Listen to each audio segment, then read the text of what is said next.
tactics talk. Spalletti's midfield beats Roma. Football Italia staff Luciano Spalletti's return to Roma saw his Inter take the 3 points, with the clever use of a double pivot in midfield. The Nerazzurri were 10 down at the break, but rallied in the second half to take a comfortable 3-1 win and maintain the perfect start to the season. Lee got it from Analysis. The standout fixture of the second match day in Serie A was without a doubt the match between Roma and Inter Milan at the Stadio Olimpico. Both Roma and Inter are coming off the back of impressive victories in their opening matches. Roma were perhaps fortuitous in defeating Atalanta 10 in Bergamo, whilst Inter looked strong in defeating Fiorentina 30. The main narrative prior to the match, however, was the return of Inter coach Luciano Spalletti to Rome, having left the side from the capital at the end of last season. Spalletti of course enjoyed 2 spells in charge of Roma, however last season was somewhat blighted by the ongoing situation with Roma legend Francesco Totti. The forward was in his last season at the club, and the achievements of Spalletti and the rest of the squad would always be overshadowed by questions surrounding Totti's playing time. Whilst Spalletti's presence on the bench at the Olimpico was of interest, it should not detract from the new man in charge at Roma. Eusebio Di Francesco has impressed in recent seasons with his work under a limited budget at Sassuolo, and his body of work certainly showed that he was deserving of a chance at a bigger club. Team News. Roma Alisson, Juan Jesus, Manolas, Fazio, Kolarov, Nainggolan, Rossi, Strootman, De Frel, Dzeko, Perotti. Despite the summer arrival of influential sporting director Monchi to Roma, the starting lineup for this match bore more than a passing resemblance to last season.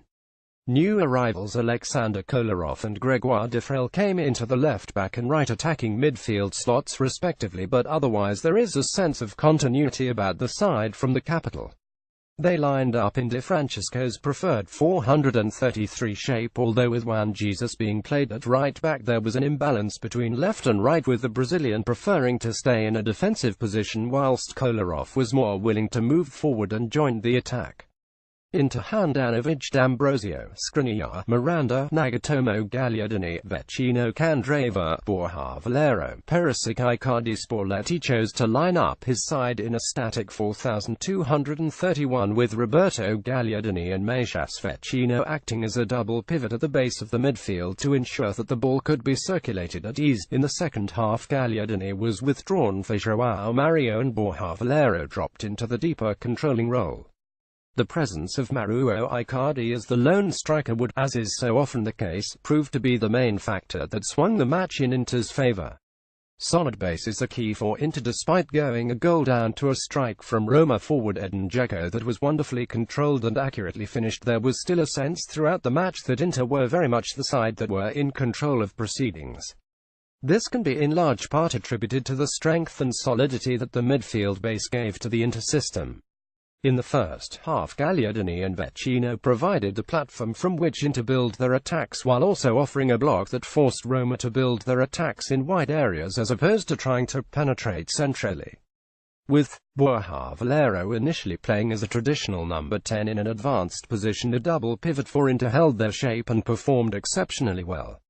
Initially in the build-up phase, the two Inter central defenders, Miranda and Milan Skriniar, were cautious in possession and looked to feed the two deepest midfielders at every opportunity as opposed to trying more vertical or direct passes. In the second half, this strategy altered somewhat, with Skriniar in particular becoming more progressive with the ball, looking to find Antonio Candreva where possible on the right.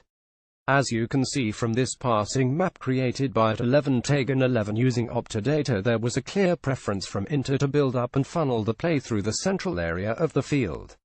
The double pivot at the base of the midfield for Inter also had an effect on the way that Roma built their attacking movements by forcing to side from the capital to advance in wide areas. As you can see from this example, the Inter midfield block is compact with good depth and the central players are man-marked. That forces the Roma attack into wide areas where they can be blocked in and closed down as they move into the final third of the pitch. This pass map is from the same source, and you can see the clear contrast between the two sides. Whilst Inter were centrally orientated, the Roma map shows the clear preference not only for the wide areas but also the differing roles of the two full-backs. Whilst on the left, Kolarov was quick to support the attack, on the right Juan Jesus kept a far deeper position. Inter start to find spaces in Roma midfield as the match wore on, and with Inter enjoying more sustained possession whilst Roma were content to sit deeper in the hope of a successful counter-attack. The pressure on the centre of the Roma defensive structure began to show. Gaps began to appear in areas that could be exploited by Inter as they built up through the centre of the pitch. Here we have the second phase of attacking movement from Inter, with Roma having been forced into a relatively deep defensive line. As you can see, the controlling midfielder for Roma has dropped in to form a line of 5 defenders, although they are only effectively covering one Inter player, Icardi. The key is in the midfield, where Roma have poor depth and are relatively stretched across the width of the pitch. A simple lateral pass from Inter finds a man in space between 2 Roma midfielders, where he has the space to move forward and attack the defensive line.